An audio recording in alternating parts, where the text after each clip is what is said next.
If you ask ChatGPT a stupid question, it's going to give you a stupid answer. Josh Dexter, a business mentor and growth coach specializing in helping coaching and consulting businesses scale up. AI is there to complement, make you more efficient, save you time, absolutely skyrocket what you're already doing, but you've already got to have the knowledge of that. People have got this perfect business plan, or people have read this book on AI, or they've done some coaching, and yeah, but what have you done?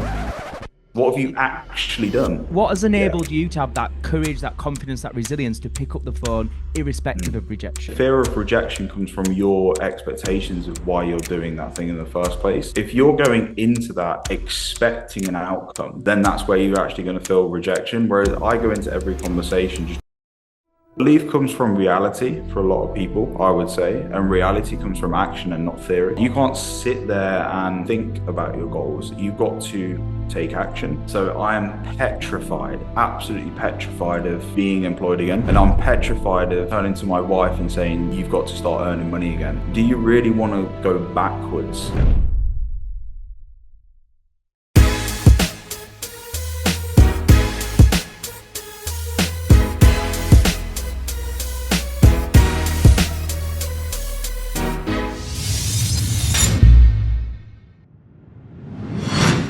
Okay, welcome, Josh. Thank you so much. So, Josh, we just connected properly, I guess, at your event, literally at the time of recording a few weeks ago. And I just want to start by taking my hat off, not literally. Honestly, great event. Helen, who's with us live now, she was there with me, and we both came away so inspired. We'd met some amazing people. We'd learned some actionable, tangible things that we could take away. And as somebody myself, and Helen will vouch for me, that that puts on our events as well here at Success School, we know how much goes into not just putting an event on, but marketing it, selling the tickets, and actually making sure it's a great event. It's a lot. It's probably one of the hardest things I would say what we do. So I just want to say thank you for that, and also a massive well done for that. How was it for you? Thank you, mate. No, thank you for your kind words. Thank you, Helen, as well. I can see you now.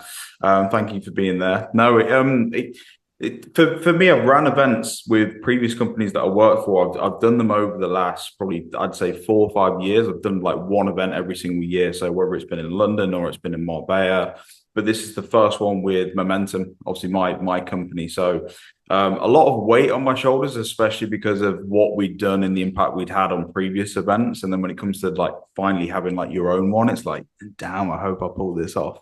Yeah. But no, hopefully we did. And we tried to give as much impact as possible, as much value as possible in those events. So no, it's really, really good to hear that you both took a lot of value from that. But right in what you're saying, I mean, the last couple of months before it's funny because your business is like your core offering in your entire business almost takes a bit of a back seat on the run up to an event. So almost like everything goes on pause while you're trying to get as many bums on seats during that event as well. And like I was saying to you, Matt, before we hopped on this call, we've not even tapped into any paid marketing yet, any paid ads. And it was literally me on WhatsApp. Hey, you coming? You coming? You coming? So I was just messaging as many people as possible to try and get in that room. So no, I'm happy with the turnout. I think there's a couple of things straight away that I want to highlight, and I'd love to know some of your thoughts on. Sure. One thing that I talk about a lot is do less better. I think as entrepreneurs, as creatives, it can be very easy for us to have 1,000,001 ideas, want to do everything, we want to do it all really well. And actually, unless you've got a team of 1,000 people, you can't.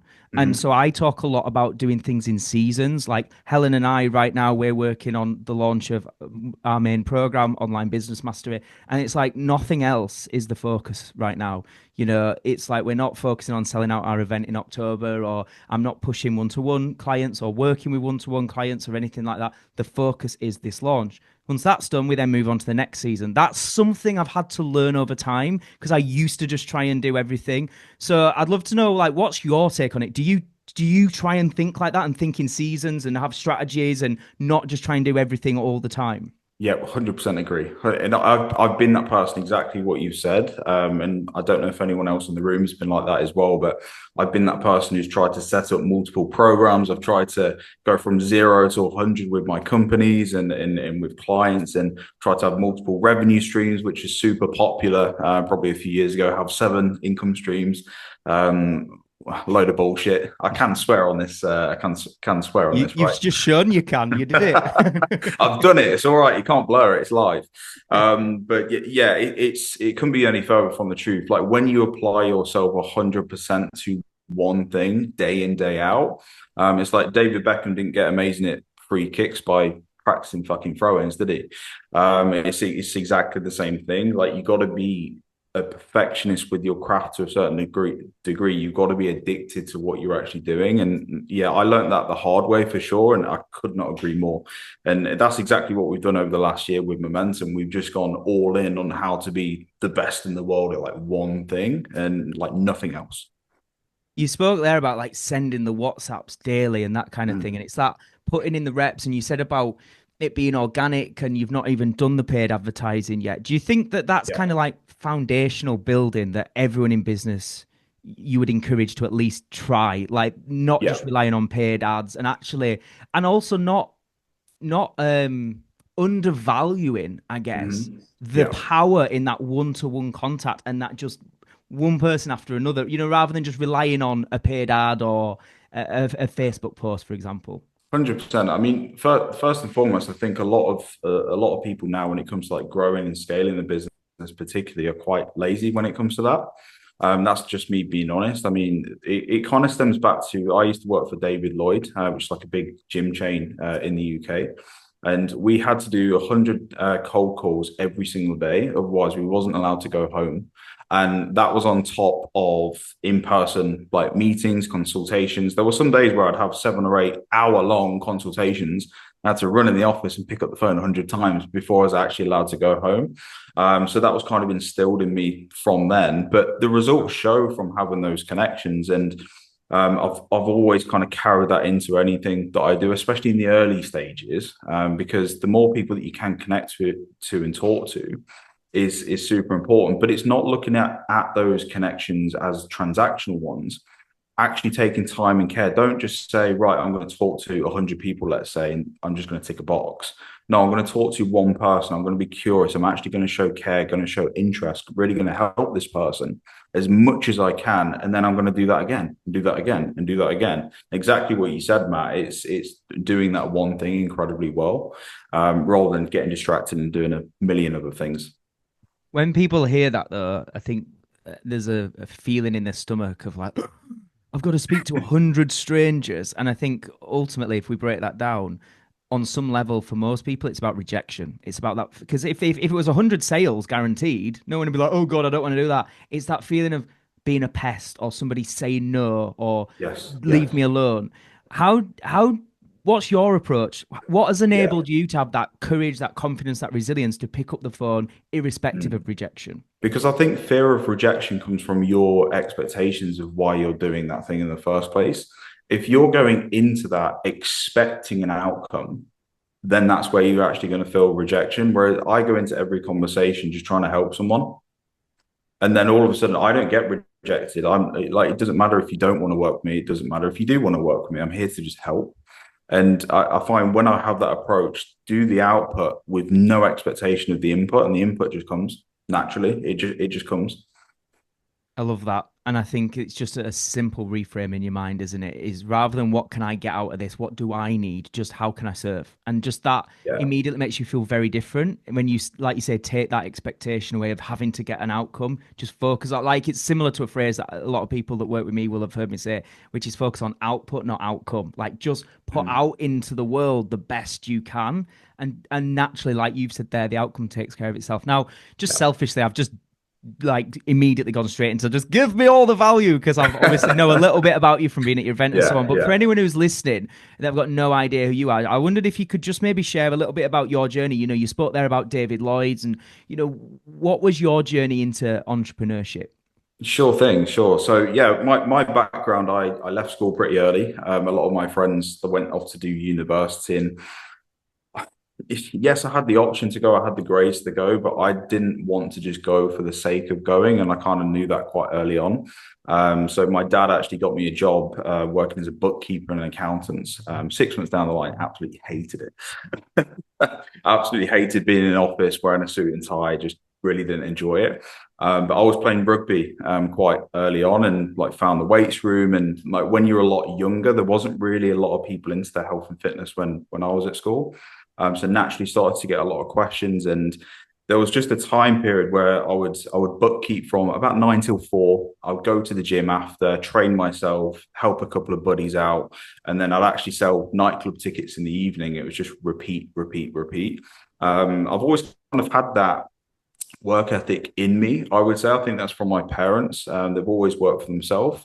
They've never been entrepreneurs, but they've worked for themselves, which is, as we know, pretty much like a glorified job, but you're the boss at the exact same time. But they've always been incredibly hard workers to provide for the family. So I've kind of like got a lot of that from there.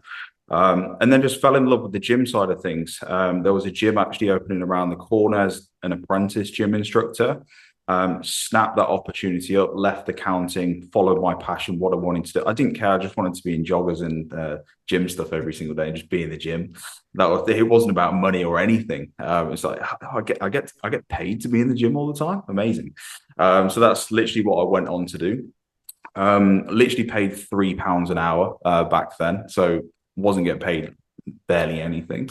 But it taught me a lot. So I was teaching classes, like cleaning the gym, marketing the gym, selling the memberships, personal training, talking to people, which is one of the most important things every day. Like, how are you getting on? Can I help you? Like, I was just thrown in that environment where hundreds of people were coming in the door all the time. A huge, huge lesson that a lot of people don't think that they actually need, but it really, really pays off further down the line with confidence, especially being naturally quite introverted and quite a private person. It just kind of pushed me in that deep end. There was actually a bit of an argument with myself and the owners of the gym at the time. There was another budget style gym actually opening up, and they wanted to compete by lowering the price. And I said, well, they're a huge corporation. They're just gonna outmarket you. You're gonna go bankrupt if you go down that route. Didn't listen to me. They had no like fitness background. I'm not saying I was a know-it-all, but it was just common sense to me. If you drop your price, you're going to go bankrupt, and then I'm going to lose my clients actually working here.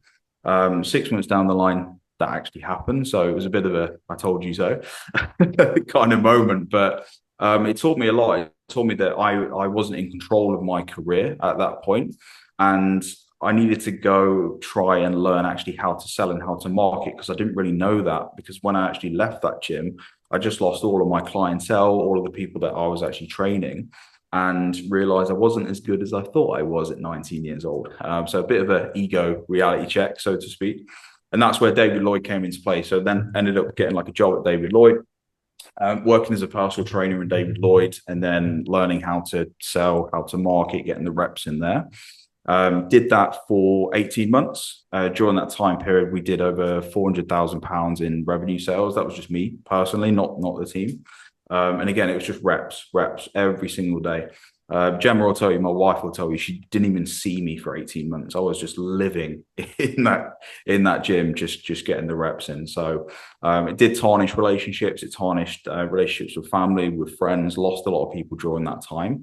But I feel like it was necessary for me to it's like building blocks during that time in my career, because it did teach me a lot. From there, then I general managed a small private personal training studio with personal trainers actually in there. And that's where I then started to help them out, actually sell, market, bring more clientele for themselves individually.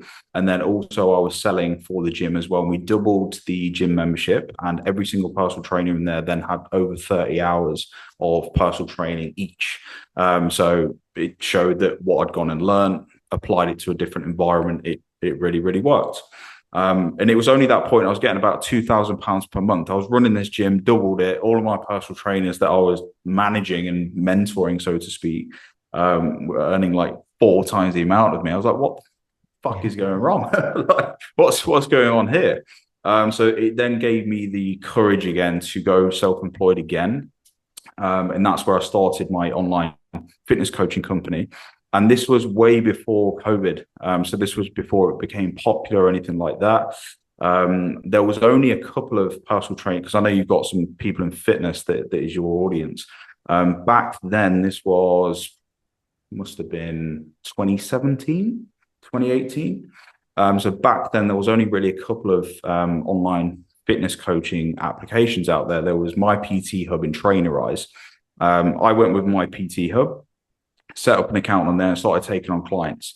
So handful for free, get some transformations through the door. And I was £50 a month, £75 a month, £100 a month, all the way up to £120 a month, £150 a month.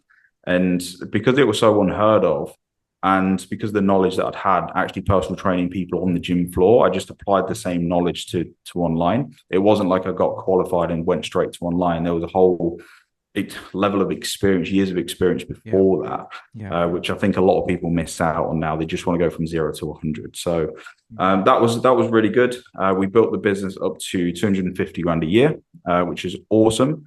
Retired my wife, got married in that period as well. And I was free. And I remember, Matt, like one of the most freeing moments that I've ever had. I remember sat in a pub. It was a pub local to me, actually, in Loughborough. I was sat in a pub on like a Tuesday afternoon. I had my laptop and I'd got like a pint of beer. And I was sat there thinking, I fucking made it. Like, I'm free. I don't have to work for the man anymore. I don't have to work 9 to 5. Like, I'm literally here on a Tuesday afternoon. As a fitness instructor, having a pint. I was like, I'm fucking living the life. Love it. Yeah. And it's weird actually, because your life doesn't change too much from those initial removal of those employed handcuffs, so to speak. But yeah, that was a really, really monumental moment for me.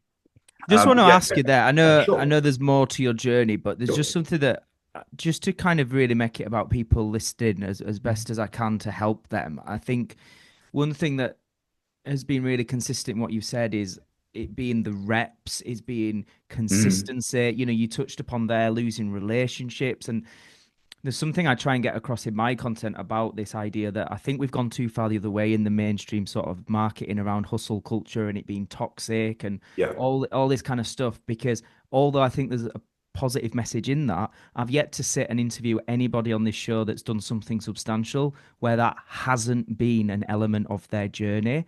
Sure. And I really want to get that across to people. Like, if you genuinely want substantial change in your life, there are going to have to be quote unquote sacrifices. You're going to have to say no to stuff. You're going to have difficult conversations, and you're going to have to some degree, go all in. Yes. For a period of time. And it's a long period of time. It's not a couple of weeks or a week or a couple of days. It's months and months and months. That level of consistency. How do you help people be that consistent? Because you said there was an element of you always had that work ethic, you know, from being a child, from seeing it around your parents. But if you're working with somebody now who's like, I just really struggle with being consistent. I have good weeks, I have bad weeks. You know, I have good intention, I have motivation, and then I struggle. How would you help someone really once and for all break that cycle and start to genuinely A, put in enough work, and B, do it for long enough? I think everyone's different. I think this is a different answer for anybody. For me personally, I lean into fear. So I am petrified, absolutely petrified of being employed again. And I'm petrified of turning to my wife and saying, you've got to start earning money again. And I'm petrified of like losing everything that I've worked really hard to build. Like, absolutely, it scares the shit out of me. And I think that's the thing that like so people really are gets me going. Too comfortable, aren't they? They're not in the life they want to lead, but they're not petrified, or it's not bad enough to want to change. How would you help someone start to tap into that? I think once you've worked so hard to break past that and start to achieve some of the stuff that you've achieved, and then you reflect on every single rep that you put in, like you said, every stepping stone that you had to go through. Do you really want to go backwards? Like, in career-wise, it's not going backwards because they're all lessons, right? But for me personally, there's nothing worse than I've been self-employed and running must be coming up to a decade now since I was actually employed. But for me to then go back to that now, I just couldn't think of anything worse, because I live on my time. I have the impact I want to have with my clients. My wife doesn't need to work. She's obviously expecting at the moment, so she's going to be able to look after our little one, and I've got no worry there. And I'm just the fearful of going back to being controlled in regards to my time by somebody else. So I control my time. I control the outcome of me. and I control the outcome of everyone around me. Like, yeah, it's more fear I would What lead into. what about belief? Because I think there also needs to be a belief that I can make this work. And even though it's scary, I've got the courage and I'm going to back myself. Again, this Yeah, is yeah, something I see is common that people lack. They don't have the self-belief, they don't have the courage, and they yeah. don't back themselves. What would you say if someone's listening right now that resonates and they go, I know that I want to make this change, but yeah, I need certainty. I'm scared that I'm not certain I can make this work. And if Yeah. I leave that job, I'm not certain I can make money. How would you help them build that genuine belief to go out and have that courage? Well, belief comes from reality for a lot of people, I would say, and reality comes from action and not theory. And you can't sit there and think about your dreams and think about your goals. You've got to take action, whether it's good, like a good response, a good return, a bad response, a bad return. Like nothing happens. I call it the waiting room of a lot of my clients, and it's like when you go into an old. Is everyone here from the UK, or have we got anyone overseas? I think we've got UK. Yeah, everyone, I think Mainly so. UK, right? Yeah. So Yeah. your typical, I just saw a wave. Your typical waiting room, like your doctor's waiting room, right? You go into the doctor's, there's not really any atmosphere there. There's barely any windows or any lights, right? You've got a TV in the corner that still has a big back to it that I can remember. In like the corner of the room, you've got some kids' toys where it's like a circular thing, and you got to kind of move the wooden block like around it. You've got old magazines that are like a couple of weeks old, and everyone's just sat there waiting for the doctor to call their name. Whereas what I like to do is just walk straight in, walk through the waiting room, and kick the doctor's door down. Whereas most people will walk into a waiting room and just sit there, and they'll just sit there waiting for their goals to appear to them and sit there waiting for things to happen. And they'll just sit there waiting for their goals to call their name. Go and kick the door down. Like doctor's just in there. He's not seeing any patients. And I think when people understand that and people can really let that sink in, don't be afraid of the outcome, because currently you should be more afraid that there's no outcome. Mm. Like there's no reality because there's no action actually being made. So for those people, like you said, who are, let's say you're employed right now, or let's say you're fearful of starting a new journey or starting a new venture as a business, do it alongside your job. Like you're super comfortable then. I remember when I first when I started the online coaching company, I was driving an hour to the gym, doing a 10-hour shift managing the gym, driving an hour back, right? 12 hours out of the day. But then I'd put 3-ish hours until I fell asleep, to be honest, into the fitness coaching company. I'd fall asleep and I'd do it again. And then I'd just rest up on the weekends. What do you actually have to lose? And no one's saying quit your job and just go all in. You don't necessarily have to do that. But everybody here has the ability to put in a bit of time to take action with, not theory again, to take action with.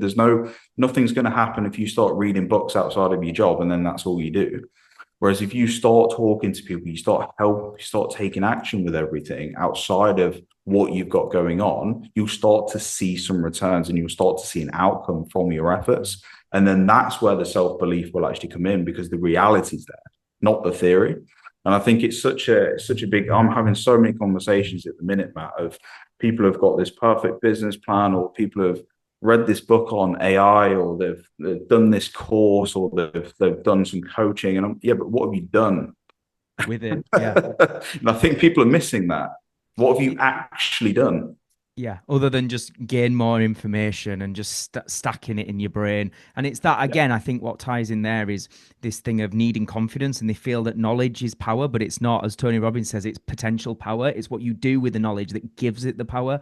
And Yeah. it perfectly speaks to a phrase that, I say all the time, which is stop putting emotions on a pedestal, put action Hmm. on a pedestal. If you Yeah. make Yeah. how you feel number one, well, you're going to feel demotivated. You're going to feel tired. You're going to feel scared of judgment. You're going to feel fear of making mistakes. Yeah. Feelings, feelings, feelings. Me, me, me, me, me. What about just what is required and putting that on a pedestal, doing what is required? So if people hear it, that, let's make it in terms of the actions. People want to make sure that they're taking the right actions. Because again, we've Hmm. got one problem, which is people doing shelf development instead of self development, which is just gaining information, knowledge, Like reading that. books, right? Then we've got another problem, which is then people start to take action, but it's the tasks that don't move the needle. It's the admin tasks. It's the shuffling Mhm. papers. It's changing the logo for the eighth time. What would you Yeah. suggest is the best? Obviously, it's going to be general advice, so it's not Of going to be course. specific, but generally for business owners listening now that are self-employed that want to really move the needle in the business today, what would you say is the number one thing to act on? Feedback. So who is it that you actually want to help, and ask them how you can help them. Like, forget any program, any coaching program, any business plan, any nitty gritty, what software you use, how you support your clients, whatever industry you're in or what you're doing. Like, none of it matters until you actually speak to the people who you're trying to serve. None of it matters. Like, you could, like, I know you've got some fitness guys in here, but you could build the perfect training plan, nutrition plan, let's say. You could build it on the perfectly looking spreadsheet. But if you're targeting someone who's 60 plus, they don't know how to operate a spreadsheet. So all of that work has just gone to waste because you've not developed that thing for the person that you're actually trying to help. So feedback is super important. I actually spoke to a graphic designer yesterday, got him to do the exact same thing. Like, Josh, how do I get more like clientele actually through the door? I got him to create a form, get names, numbers, email addresses, and just ask for feedback, and just say, like, are you spending time on your content right now? If so, how much time? What are you doing? What is your strategy? If you were to work with a graphic designer, what would you want from that graphic designer? Would you want to save more time? Would you want like more views, engagement, etc. with your content? What would you actually be looking for if you was looking for? Send that out to as many people as possible. Like, straight away, you've got leads, like, immediately from actually doing that. You can incentivize them by saying, I will actually do a piece of content for you for free, to actually give you a helping hand as a thank you, for actually filling out this feedback form. And then straight away, you've got the data. Like, you can literally pull up that form and see what everybody wants, and then do what everybody wants. Like, don't guess what people actually want. Do what people want and find out what that is first. I love it So because I think, I've always said like relationships is number one in a yeah, business, yeah, yeah. building relationships. And I think people, I think you're right. They spend so much time building the perfect program in their mind, like what Mhm. they think is the perfect program, and then creating great content around it without knowing if that's what people want, need, resonate with, are willing to pay for, things like that. It's about really understanding the people that you want to serve better Yeah. and having those relationships. I think something that then people struggle with is how do I find enough of these people? Like, where do I look? How do I connect with these people? How is best to do outreach when it's that cold Mhm. outreach versus Yeah. warm outreach? I know there's different schools of thought. I know when it comes to outreach, some people now are just getting like, look, these tactics of just DMing 100 people a day with the same copy and paste Yeah. message. It's just, at best, it's just outdated and annoys people. Yeah. What's your overall take on basically more visibility, getting the right people to have these conversations with? Yeah, yeah. I think first of all, stop calling it outreach. I think people need to stop calling it outreach and start calling it, I'm having a conversation with a human being here. It's not outreach, because again, you're going into a conversation with the expectation of a transaction. The Yeah. moment you call it outreach, it's, I'm trying to get a sale. That's the moment you call it. So stop calling it outreach. And secondly, they can see your profile. Like, you don't have to beat around the bush with things. Like, hey, I'm a coach. I do this thing. Is this something that you're in need for? Do you need any help with this? I've actually had a look at your profile. I've seen that you've been doing X, Y, and Z. How is that? Show interest and show care. It's like, it's no different, Matt. If, like, when you and Helen actually walked into my event like a couple of weeks ago, what was the first thing that came out of your mouth? Hey, how's things? That was it. Like, people overcomplicate it, and when people start conversations, I think because a lot of people have this outreach like cloud over their head, it prevents them from sending any messages in the first place because they don't want to be salesy, pushy, transactional in the first place. And B, they forget that the other person on the side of that phone is a person. It's not a number on a screen. It's a human being who's actually holding the phone, having the conversation. This is just the connection between the two of you. And it's no different to you actually being in a room in person. So I think just those couple of things help bring the pressure down and bring the weight off your shoulders when it comes to conversation. anyone that follows me, I drop them a message. Like, massively appreciate you following me. I'm trying to grow the account. I'm trying to spread awareness with what I do. Really appreciate that. What's made you follow me? Out of what I've actually posted, what did you resonate with the most? Do you want me to like post more of that, create more of that? Like then the moment that everything's genuine, things just click. Things just click. And so I don't have a very specific approach or script or anything like that because I'm trying to create genuine relationships with everyone that I'm talking to. How do you actually go about finding the right people? And also, kind of follow on with that is, you know, I've recognized that you've had some quite high profile coaches that you coach. We're talking like people like Anton from Love Island and things like that. Was that intentional? Yeah. Have you gone specifically looking for those bigger clients? What was your approach? A lot of it's getting in the right rooms, as I know you're like a massive fan of. So like the next time that you see an event, go to that event. The next time you like anyone that's watching the recording of this, get on the live call. If you have the ability to show up and put yourself in those rooms, you'll naturally start finding the right people.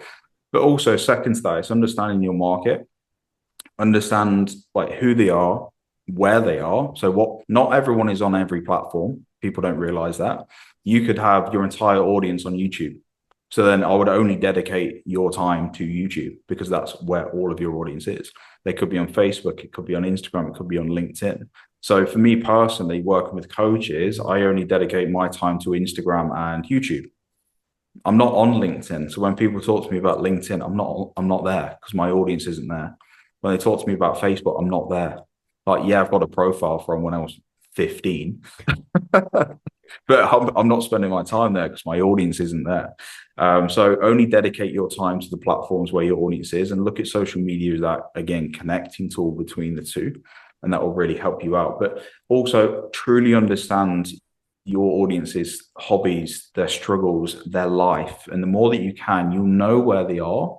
It's like I know is someone that coaches. I know that they're probably following a lot of other mentors. I know that they're probably following high level entrepreneurs. I know that they're probably following big brands. So I spend a lot of my time in those exact same areas because I understand my market. So whatever your market is, I recommend doing like almost like a bit of revision with your market, break it down. Who are they? Where do they spend their time? What are they actually interested in? What are their hobbies, their likes, dislikes, struggles? Know your market so inside and out. When you do have a conversation, you get it, you understand, and you'll know exactly where they are very quickly. What about AI? Because obviously that is now something that a lot of business owners are either using and implementing or they're very aware of, but they don't know how to implement it. How are you using it in your business? And have you got any advice or any tips about what to use and how best to use it? Yeah, best advice. Marcus actually does a lot of our marketing for us. Marcus said to me, he was like, if you ask AI, let's say ChatGPT, if you ask ChatGPT a stupid question, it's going to give you a stupid answer. Like you've got to already understand what you're doing, and then AI is there to complement, make you more efficient, save you time, and just absolutely skyrocket what you're already doing. But you've already got to have the knowledge of that. You can't use AI to make you a millionaire if you don't know how to become a millionaire already, right? So it's very important that you already understand that. Now, second to that question, how we personally use it in the exact same way. So now when it comes to like content ideas, descriptions for posts, like these things that would take me time and already know what we were doing, we're using AI. When it comes to like call recording and then taking key points and key notes, our clients are automatically getting the recording of a call off the back of every coaching call. And then they're automatically having a bullet point breakdown. This is what we went through. These are the key points that I want you to focus on. These are your actionable steps over the next week or two. Boom, like immediately from actually ending that call. And then what that does, it saves me a good half an hour that I was spending after each call to upload the recording, write everything out. Like it's just on autopilot. What's the software Yeah, if anyone's interested in that? that's Zoom. Let's just upgrade Zoom. And it's the AI feature within it, right? That's what, because this is the thing I'm noticing it with WhatsApp now. It's obviously on Google now. AI is now being built into everything we use anyway. It's just Yeah. understanding how to best use it, right? Yeah, 100%. Yeah, so that and every most software now is using AI. So like a good couple of years ago, where ChatGPT started to really pop off.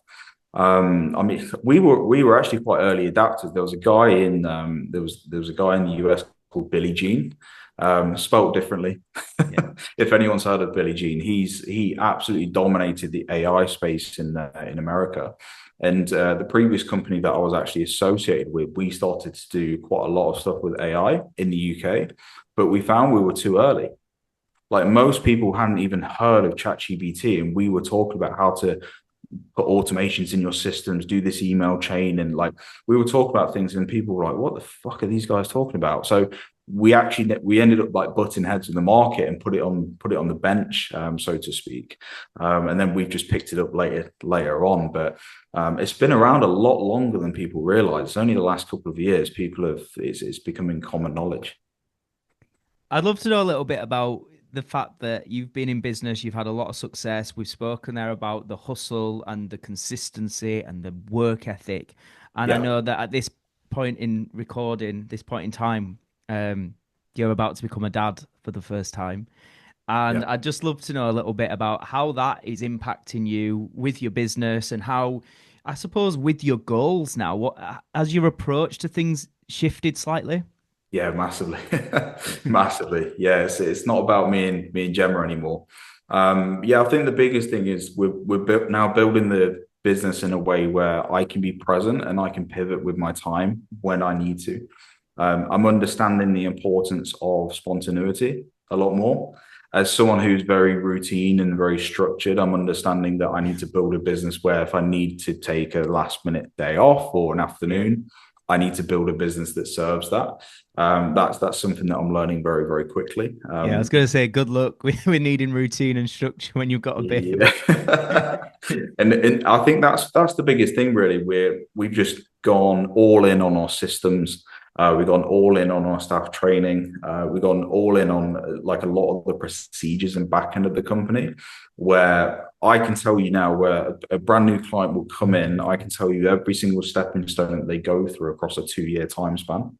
And every single member of the team knows exactly step one, step two, step three, step four. So I don't need to be like in the nitty gritty of that. But that's taken a lot of hard work behind the scenes, a lot of planning, a lot of preparation.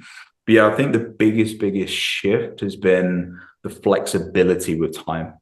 I think we're almost there. We're almost there with that, but it's shifting the business where the business still operates and creates massive impact, but I don't need to be hands on all the time, which is quite nice. Following on from that, because that's, I think, interesting for anybody running a business, irrespective of becoming a parent, I think most of us would love a business that can make a big impact, generate great revenue and profit and not have to work all hours and feel like we're constantly trading time for money. So what I'm hearing you say is, on one hand, it's really specific systems and processes in place that work really well without you. The Yeah. second thing is getting the right people and building the right team.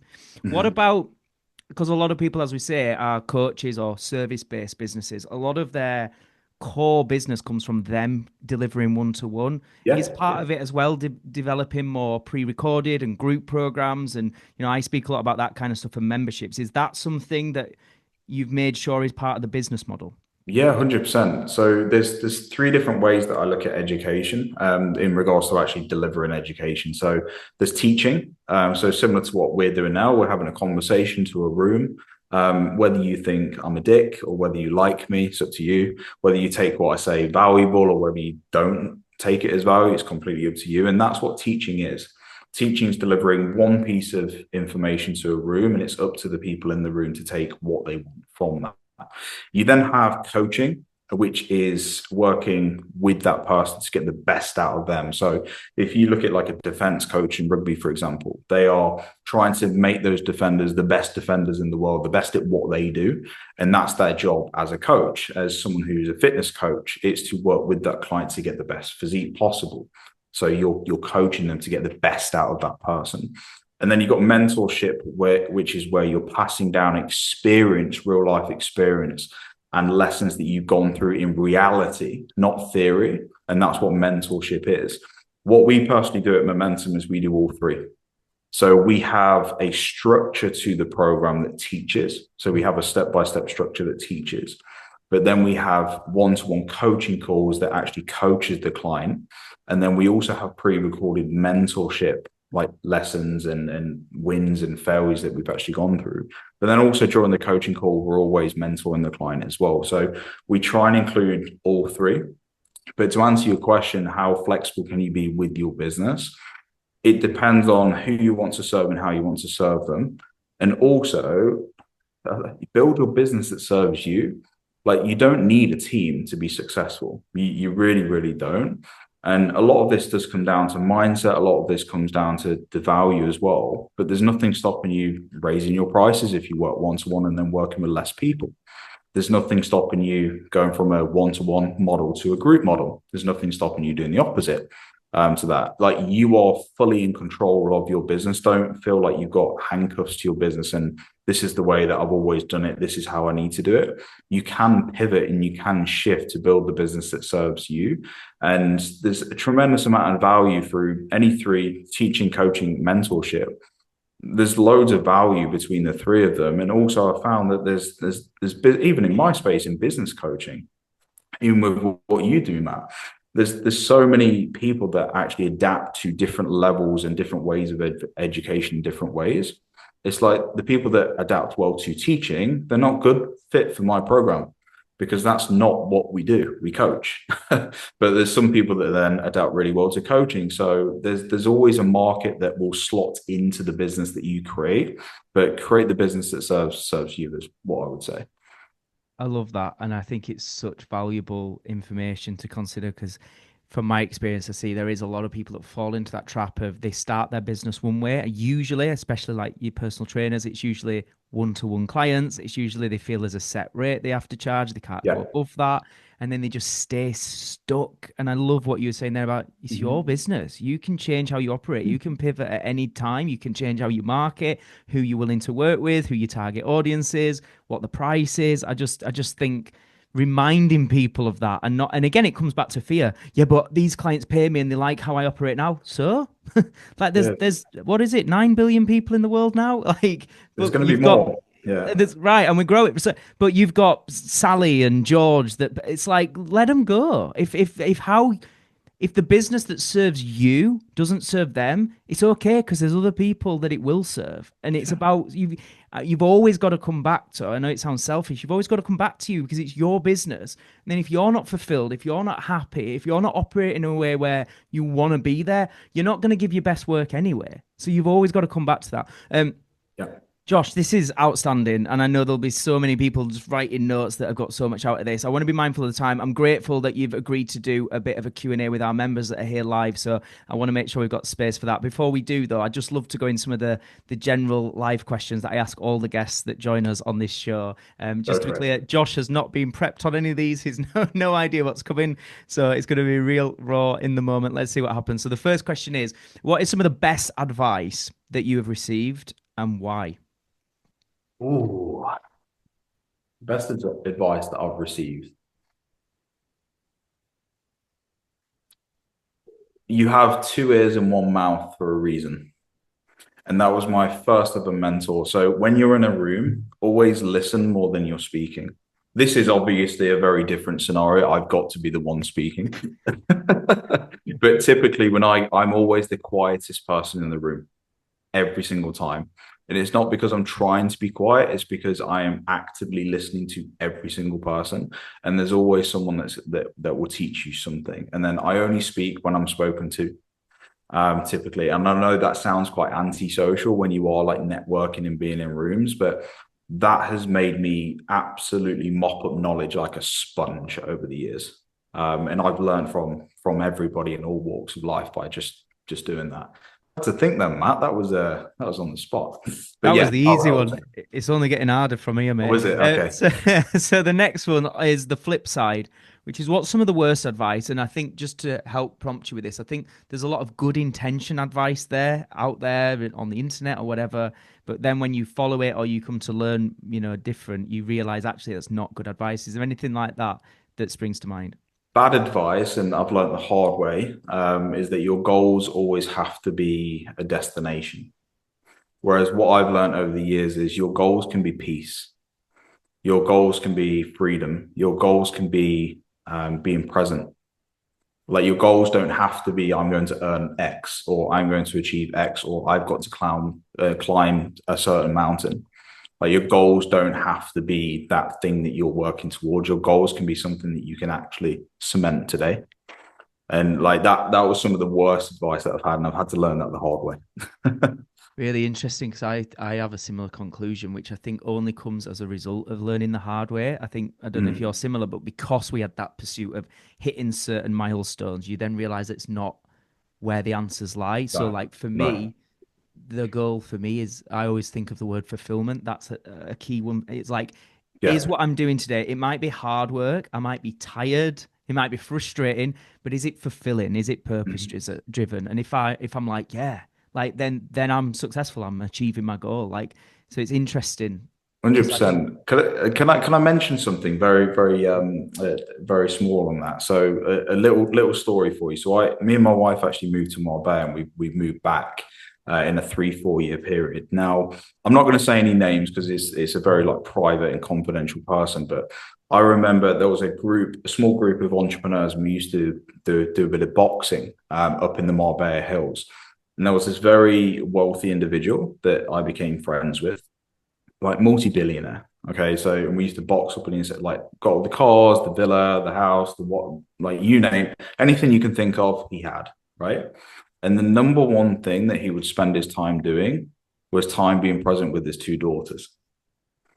And I remember seeing that firsthand. And when you're so on that pursuit to like the next thing, and then seeing that in reality, the only thing that guy gave a shit about was his 2 daughters and his wife, spending time with them. That was it.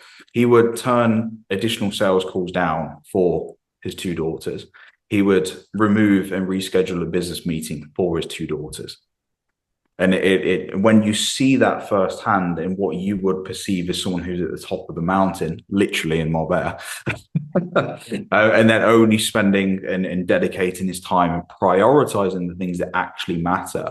And it was around that same time I had another friend of mine, a very wealthy individual, and he actually said to me, I love what you have with Gemma, because he's really wealthy now. He struggles to trust people to actually get in a relationship. He wants kids, he wants a family. And it's really interesting when you do see the other side, what actually matters with the people who have gone and got the wealth and got the materials and gone and got all of these things. All they want is the things that you've got right in front of you right now.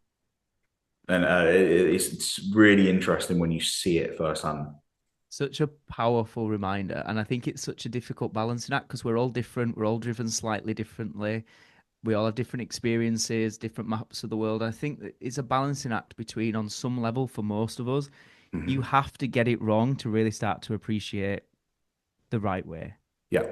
You know, because I'm sure many people that you reference with those kind of examples, where happiness and success for them is being with their children or whatever.